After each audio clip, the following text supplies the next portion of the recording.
Hi හැමෝටම welcome to my YouTube channel. මේ video එක 10 hours study vlog එකක්. ඉතින් අපි බලමු පැය 10ක් manage කරගෙන මම කොහොමද අද දවස් මගේ study වැඩ ටික කරගත්තේ කියලා.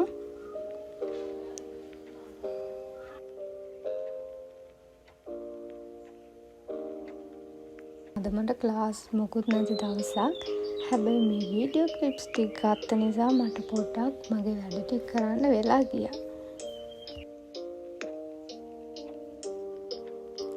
දැන් තියෙන ඉතින් ලෑස්ති වෙලා ඉක්මනට පාඩම් වැඩ ටික පටන් ගන්න. මොකද තව තියෙන මාස 3ක් විතර පුංචි කාලයක් තමයි එක්සෑම් එකට. කාමරය අස් කරගෙන ඊට පස්සේ මම කරන්නේ මගේ ස්ටඩි ප්ලෑන් එකේ මම අද දවසේ කරන්න ඕන වැඩ ටික හදාගන්න එක. එහෙම ටු-ඩු ලිස්ට් එකක් හදාගත්තාම මම හිතනවා අපි දවසේ කරන්න ඕන වැඩ ටික ගැන අවබෝධයක් තියෙන හින්දා දවස ප්‍රොඩක්ටිව් විදියට ගත කරන්න පුළුවන් කියලා. කොහොම හරි මම පාඩම් කරන්න පටන් ගත්තේ 10 විතර වුණා. ඉතින් 10 ඉඳන් 12 වෙනකම් මම accounts වල ගණන් වගේ කොයි පොඩි නෝට් එකක් තිබ්බා. ඒක පාඩම් කරන එකයි තමයි කරේ. දැන් ටී ටයිම්.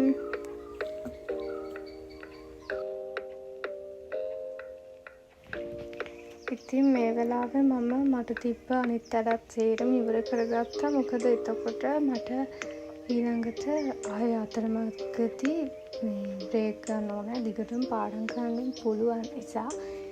ඊට පස්සේ මම දෙකේ ඉඳන් 5 වෙනකම් බිස්නස් පාඩම් කළා. මූල කළමනාකරණයේ තිබ්බ ගණන් වගේක් හදපු එක තමයි කරේ.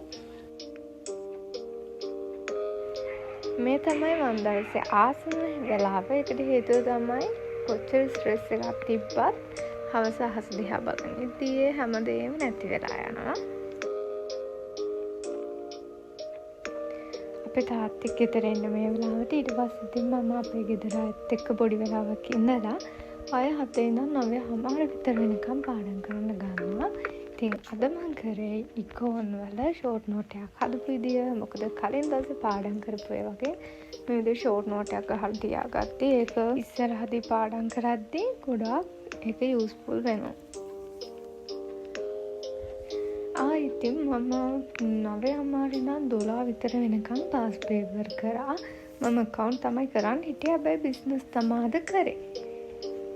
ඊපස්සේ මම ආන්සර් චෙක් කරද්දී මට කම්මැලි හිතිලා මම මේ වීඩියෝ එකක් දාගත්තා.